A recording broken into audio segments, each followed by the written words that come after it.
Imagine your child is brutally murdered, and the man who did it sits just a few feet away, smirking inside a courtroom.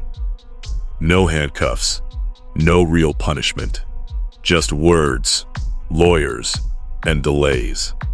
Marianne Bachmeier couldn't take it anymore. One mother, one gun, and one moment that shocked the world. But this story is not just about revenge. It's about grief, trauma, and a justice system that failed her again and again. What drove her to pull the trigger? Stay with me, because once you hear the full truth, you may never see justice the same way again.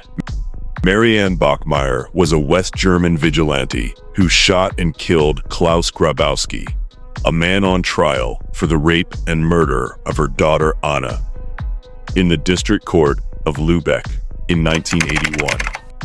The case sparked extensive media coverage and public debate.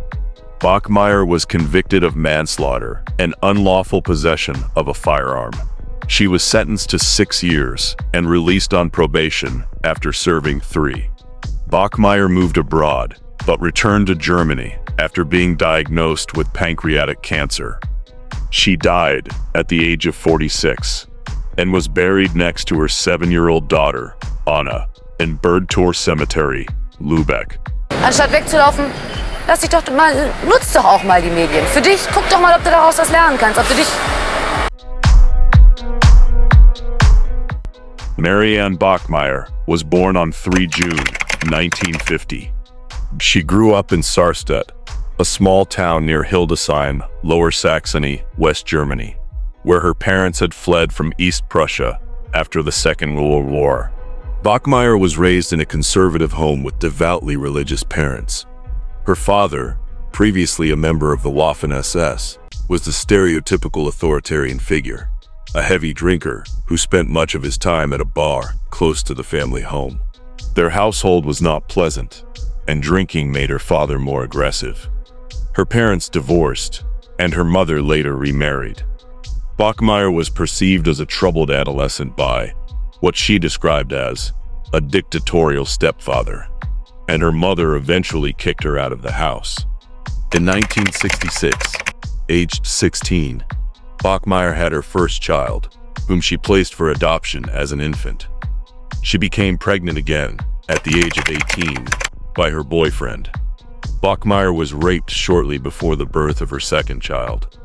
Her second child was also placed for adoption as an infant. Bachmeier began dating the manager of Tapasa, a pub where she worked. In 1972, she became pregnant for the third time at the age of 22. On 14 November 1972, Bachmeier's third child, Anna, was born, and she raised her alone. As a result, Bachmeier took Anna to work at the pub, and she was said to never feel a need to rush home after her regular hours behind the bar. In 1984 documentary films, No Time for Tears, The Bachmeier Case, and Anna's Mother, Bachmeier was portrayed as a single mother who worked well into the night and then slept into the day, leaving her 7-year-old daughter on her own during the day. Bachmeier was aware of her problematic lifestyle and wanted to put Anna up for adoption. Friends later said that she treated Anna like a little adult, and from a young age, expected her to take care of many things on her own. Anna frequently slept in the bar as her mother partied. According to a friend of Bachmeier, Anna was a vibrant youngster who never truly had a pleasant family life. On May 5, 1980, when Anna was 7 years old, she argued with her mother and decided to skip school. On this day, she was abducted by Klaus Grabowski, a 35-year-old butcher, whose home she had visited before to play with his cats. He held Anna for several hours at his home, sexually assaulted her, and ultimately strangled her with a pair of his fiancée's tights. According to the prosecutor, he then tied the girl up and packed her into a box, which he left on the shore of a canal. Grabowski's fiancée then turned in to the police. Grabowski was a convicted sex offender and had previously been sentenced for the sexual abuse of 2 girls. In 1976, he voluntarily submitted to castration, though it was later revealed that he subsequently underwent hormone treatment to try to reverse the castration. Once arrested, Grabowski stated that Anna had sought to extort money from him by threatening to tell her mother about the abuse. He said his fear of going back to prison prompted him to kill her. At around 10 a.m. on March 6, 1981, the third day of the trial, Bachmeier smuggled a Beretta 70 into the courtroom of Lübeck District Court, room 157, and fatally shot Grabowski.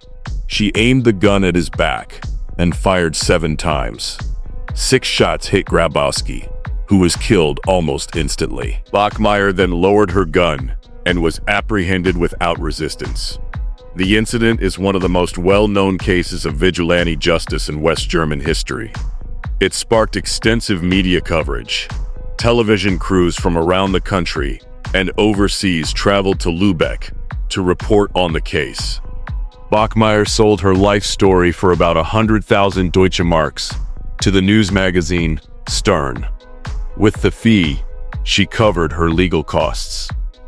While Bachmeier was held in custody, many sent messages of support, gifts, and flowers to indicate their understanding of her conduct. Nonetheless, some still believed that a constitutional state should not condone vigilante justice.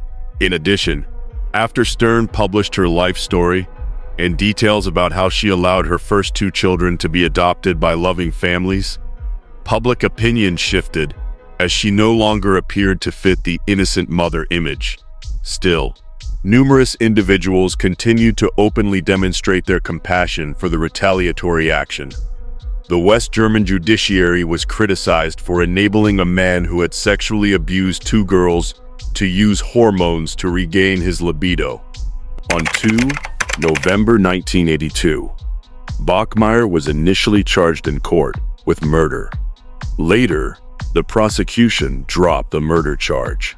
After 28 days of court proceedings, she was convicted on February 28, 1983, by the Circuit Court Chamber of the District Court of Lübeck for manslaughter and unlawful possession of a firearm. The defense's argument that the act was not premeditated was mostly upheld by the court. She was sentenced to 6 years in prison, but was released after serving 3. Bachmeier married a teacher in 1985. 3 years later, they moved to Lagos in Nigeria and lived in a German camp where her husband taught at a German school.